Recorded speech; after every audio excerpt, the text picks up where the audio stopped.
For the repair of CPU AMS processors, the following procedures were necessary. Replacement of various electronic components and general cleanup of the unit. For testing, we use 24-volt DC power supply. We observe that the motor is activated and starts running.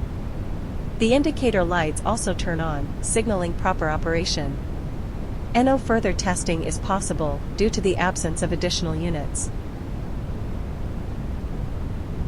The same process repeated and for the other processors.